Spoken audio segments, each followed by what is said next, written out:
there, I'm Peter Irish, CEO of the Barrett Group, and today we're speaking with Derya Ozes, organizational psychologist. She's going to be talking to us about stress, and God knows there's plenty of that right now. We spend the majority of our time at work, and it's inevitable not to have work impact our emotional well-being. Studies actually show that 60% of Americans actually identify work stress as being a primary stressor in their lives. And that's a huge number. So I thought it's very important to address that. And especially with COVID, that number seems to have even larger and larger over time. So I wanted to shed some light on what particular factors contribute to work stress. And among them are, having low morale. So that is often due to various factors, but of course, organizational culture is huge in how individuals show up to work and how they feel about themselves and how they feel about the work that they do. And so within organizational culture, we have right interpersonal relationships, being able to communicate effectively amongst team members and with management in a way that is productive and safe and encouraging to foster new ideas and creativity. The nature of stress, then, where does stress actually come from? Yeah, so stress is actually a very normal part of how we function, right? Think of it when, for example, you're sick, your fever, you end up having a fever, or if you have some sort of, stomach ache, it's your body's way of letting you know, hey, something's wrong, something is out of balance. And that's essentially what stress is, right? It's our physical, emotional, psychological way in which our body informs us that something is out of balance. And it may be, you're being overworked, which is leading to, right, not being able to get a restful sleep. You're consuming way too much caffeine or whatever, other type of substances that might be interfering with your overall well-being. So the way I like to think about the nature of stress is essentially our body reacting to a situation that you may, have a pretty good idea why it's being caused, but sometimes we don't know. But the important thing is, right, to notice what your body is telling you and to listen to it and to go from there. So I use actually Daniel Goleman quite a bit in our work with executives, helping them to understand emotional intelligence and some of the original causes of behavior. And I always remember the part about worry, that worry actually has a productive background. I mean, it allows you to prepare for eventualities that might happen. A cave bear might come into the cave in the middle of the night. What would you do? But it can be too much, right? So could you maybe help us understand the difference between worry and anxiety and related stressors? So I'm glad you brought up Daniel Goleman, and I love his work on emotional intelligence and how that helps us understand and differentiate, specific emotions and thoughts. So essentially, worry is stress and worry are not unhealthy fundamentally. They are important for us. Like I said earlier, when we are worried about something, it informs us of something that's important to us, right? We don't stress over things that are not important to us. So worry can be very helpful in that it allows us to reflect and problem solve about a situation that needs a solution. The difference now with anxiety and worry is the proportion of worry, right? Um, how you are able to manage the worry is where the distinguishing factor lies. Anxiety is oftentimes an overreaction to something that uh, can be managed. So it's really important to understand that difference because when we're able to identify healthy worry from anxiety, then we can go ahead and address it with, identifying how to think through it and how to also emotionally regulate ourselves. Now, would you say that most people know when they're under stress and when they're suffering from excess worry, or is that something that's a bit of a mystery? It's a good question. I think a lot of us know when we're stressed out and when we are worrying, but sometimes our minds like to think 10 steps ahead. So we might be worried about, a performance that we're going to have, maybe a presentation at work. And of course, performance anxiety is quite common, it's normal. Um, However, our mind, instead of focusing on, okay, well, what can I do to remain calm in that moment, we tend to jump 10 steps ahead, right? And we start to catastrophize the situation and we start to think about all the things that can go wrong. And, some examples might be, oh my gosh, I'm going to lose all of my words, or everyone's going to stare at me, or I'm not going to be able to do this or that. Presentation's going to go completely wrong, I'm going to get fired, right? So that is essentially anxiety, and it's something that we do commonly, but it's important to understand when that is coming up so that we can stop our tracks from catastrophizing um, and instead problem solve. So catastrophizing, I understand. I think you've also mentioned threat scanning as being, let's say, a related type of worry. Is that essentially expecting ambush from behind every bush? What is that threat scanning? Yes, I'm glad you brought that up. So threat scanning is essentially when our mind is searching the environment for what you fear, right? So let's give coronavirus, for example. Um, maybe one particular night it was cold, you ended up getting a cough. The next morning you cough or sneeze a couple times, and we start being overly concerned, and our mind goes to, oh my goodness, do I have coronavirus? So that is an example of threat scanning. So it's, our minds work quite efficiently. We try to see patterns and we try to find information to fit our initial theories. And a lot of times our initial theories can be evoked by fear.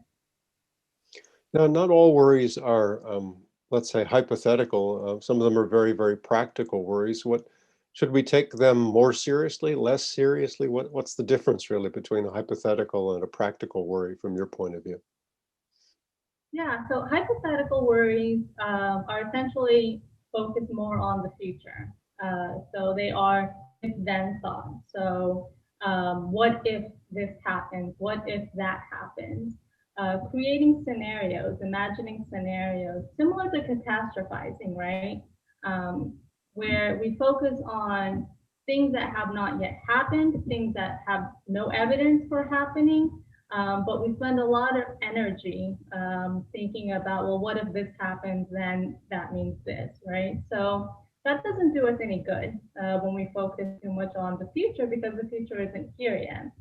Practical worries can be helpful. Practical worries are a little bit more focused on the now, right? And it allows us to think about, okay, well, this is the situation, this happened, so what can I do about next step? Very good. I understand. Now, you have this rather oxymoron combination of emotional reasoning as being another species of worry. Could you help me understand that, please?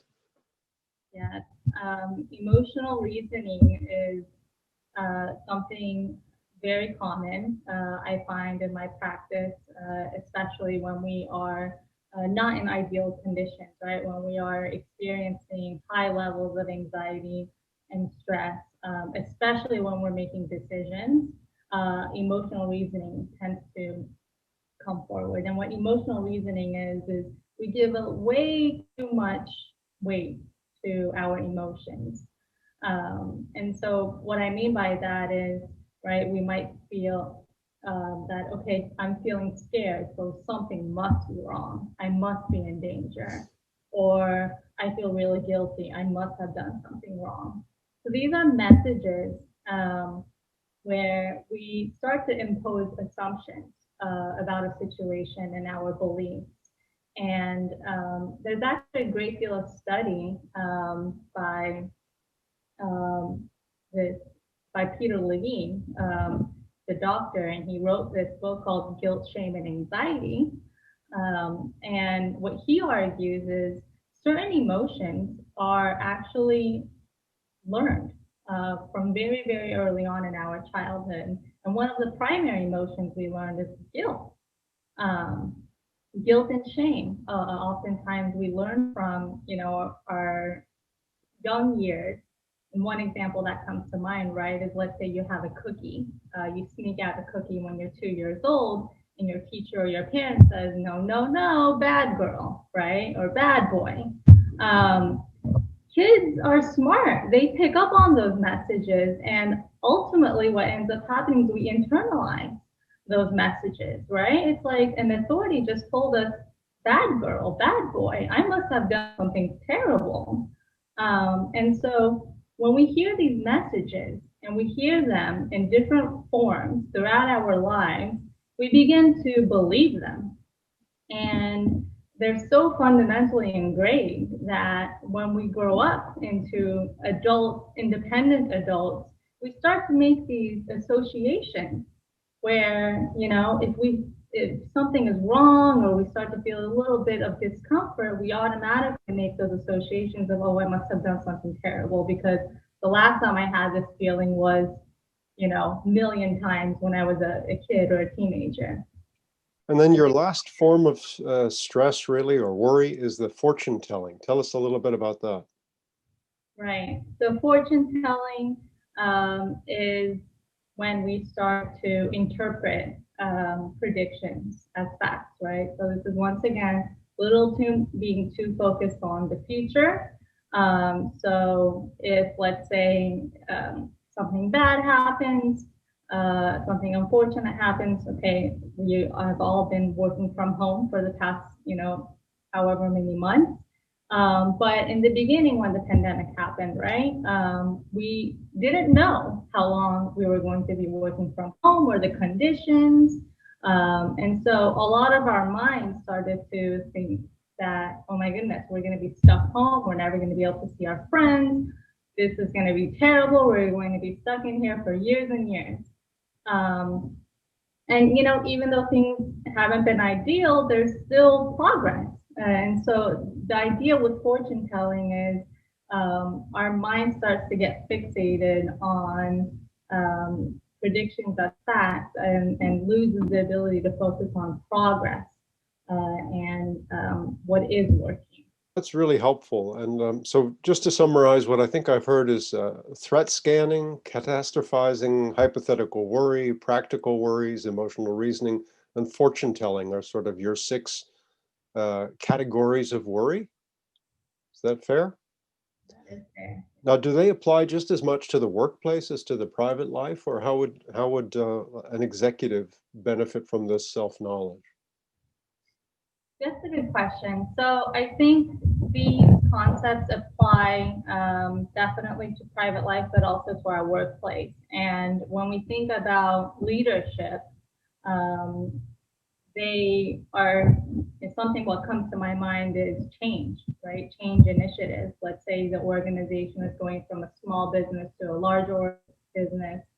Um, Change can be anxiety provoking. We have an idea, an overall idea on what our goals are, but we're not yet there, right? So there's going to be a lot of moving parts, a lot of initiatives that need to happen in parallel while we are going through the growth efforts. And so, because change essentially triggers ambiguity, uncertainty, it's really easy for people to go into the hypothetical worry. Well, what if this happens? Then, oh my goodness, this product's going to fail or this department's going to shut down, things of that nature. Um, and of course, threat scanning. If one thing goes wrong in one process, then everyone's going to start thinking about all the other, or start looking at all the other things that might be slightly off in the process. Well, I guess I don't need to point out that there's an awful lot to be worried about right now with politics and COVID and the economy and people losing their jobs. And that's what we face every day when we talk to our clients and prospective clients. And of course, you've unpacked it here a little bit. You've explained some of the sources of stress and helped us understand it. But what do we do with it now? I mean, how do we address this outside of unpacking it and understanding it? Everyone, right, manifests anxiety and stress differently. For some people, they feel it somatically. For some people, it's more racing thoughts. So the interventions and how we can address them are very much dependent on first allowing individuals to identify how it is that anxiety and stress is manifested for them. But overall, something that is very helpful is what we call cognitive behavioral therapy, short for CBT. I mean, long, but the short would be CBT. And essentially, the premise of CBT is understanding the relationship between events and triggers, our thoughts and our behaviors, and how those contribute to stress and also exasperate it, right? And so if we're able to identify, first of all, the triggers and specific events and specific ways of thinking, then what we focus on is breaking the patterns.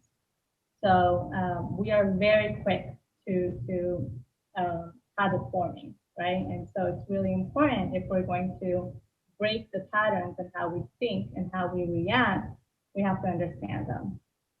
So I'll leave it at that. There are tons of other interventions, but CBT is something that is commonly used and it's very effective, both for short term and long term ways of managing stress and anxiety. Thank you so much for listening today to our discussion with Derya Ozes, organizational psychologist. She outlined for us a lot of the sources of worry versus anxiety and categorizing those essentially so as to better understand them. Next time, she's going to come back and she's going to talk a little bit about how we could address and reduce those sources of worry and anxiety. So please join us next time as well on the Hiring Line. This is Peter Irish saying thank you very much.